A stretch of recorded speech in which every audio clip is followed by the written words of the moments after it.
Hello everyone and welcome. In this video we are talking about direct shift continuously variable transmissions, or DCVT as Lexus calls it. And this is a pretty neat transmission because it combines some elements of multiple different styles of transmission. So it has some things that relate to automatic transmissions, some things that relate to CVT transmissions, and some things that actually relate to manual transmissions. So it's a neat combination of different styles, and there are some very good reasons why Toyota does this. I actually got the opportunity to try one out in the Lexus UX200. It is also used in the 2019 Toyota Corolla. And so I have a video previously which I made that discusses why they have this style transmission and what the advantages of it are, but I don't have a video explaining how the transmission actually works. So in this video we're going to be focusing on how does this transmission actually function. So my goal for this video is, by the end of it, instead of all of this looking just like a kind of mess of shiny mechanical gears and things and clutches and whatnot,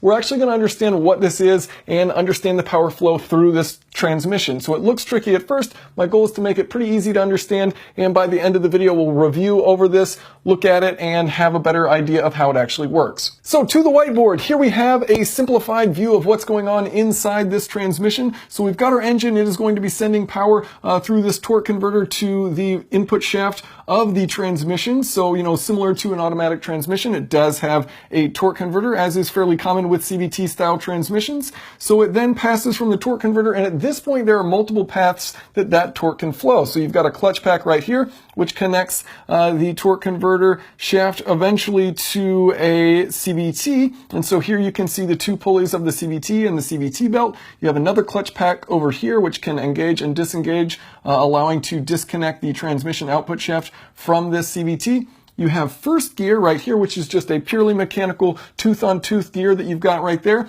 And then you have this gear selector right here. And so similar to a manual transmission, it has that gear selector, and it uses that mechanical first gear, that simple tooth-on-tooth gear for first gear, and then you exit out of that once you get into higher speeds. And so it's got the CVT like a CVT does. It has that first gear, that simple tooth-on-tooth gear like you have in a manual transmission, and then it has a torque converter like you have in an automatic transmission. And so let's kind of walk through the operation of when we are starting the vehicle off. So the vehicle's at a dead stop and we start accelerating. So when it is at a dead stop, this first clutch pack is going to be disengaged. And so you're then going to take the gear selector and select first gear. So this will slide over, and that will force this gear and this gear to rotate together. This is, of course, splined on this blue shaft, this green selector, and then this first gear is on a bearing there, so it can rotate freely, but when you have that spline selector connect to it, then these two rotate together.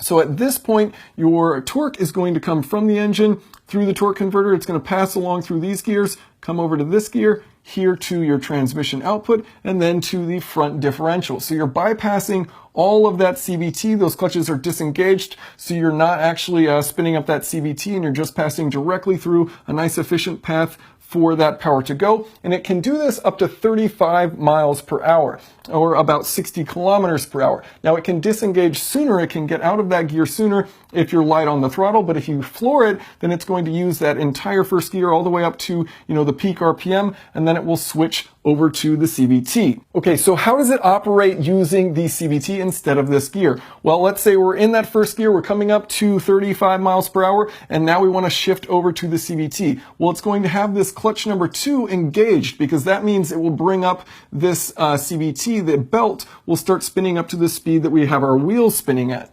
So now that we've got that spinning, the CVT is ready to go. We're going to disconnect this shifter fork, so now the torque transfer will not go through this first gear. Instead, it's going to be passing right here. We'll engage this clutch pack number 1, and so now our torque will go from here. It will hit this first CVT pulley, and then go over to the other CVT pulley through this belt, and then you'll of course have this clutch pack number 2 clamped down, and so then you have that output going to your front differential. So your torque now goes from the torque converter down all the way to the CVT and then to the front diff, instead of when you are in that first gear going across here and then to the front differential. Now, once you start to get in these higher speeds and you're operating with the CVT, you can lock up that torque converter and then just simply use the CVT to adjust the engine RPM. You, of course, want to lock up that torque converter for additional efficiency. And so how the gearing works, once you are in the CVT mode, essentially you've got these two different pulleys that can come in and out. And so when you start off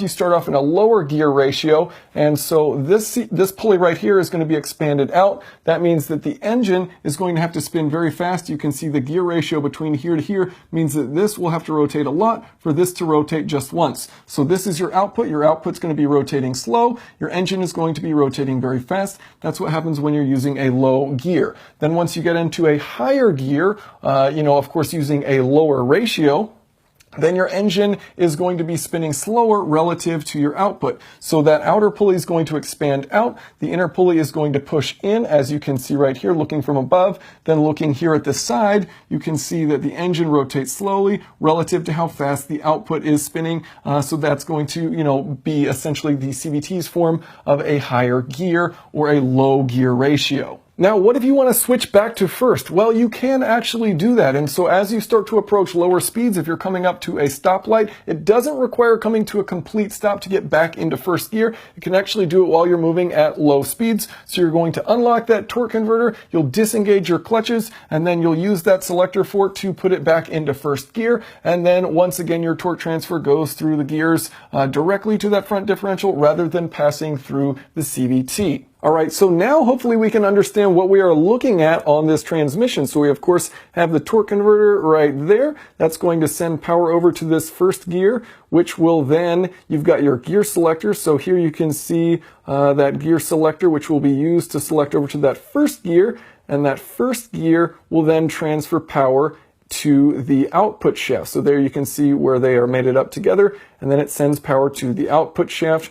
right over here. And so that travels down to the differential. Now, if you were to go through the CVT, you go torque converter, that clutch pack locks up. Then here you can see the first pulley, and you're going to transfer that torque across this belt to the second pulley. There you've got another clutch pack. And then finally, that power is sent through the output shaft.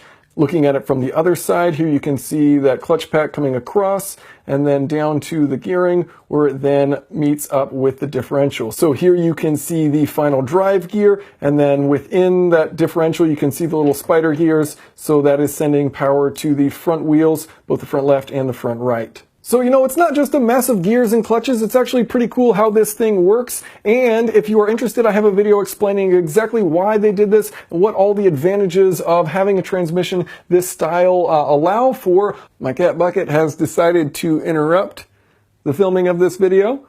If you guys would like, you should check out the other video I have, which explains the advantages of this style transmission. I'll include a link to that somewhere for you to click. And my cat, his name is Bucket. He's awesome. Thanks for watching, guys. If you have any questions or comments, of course, feel free to leave them below.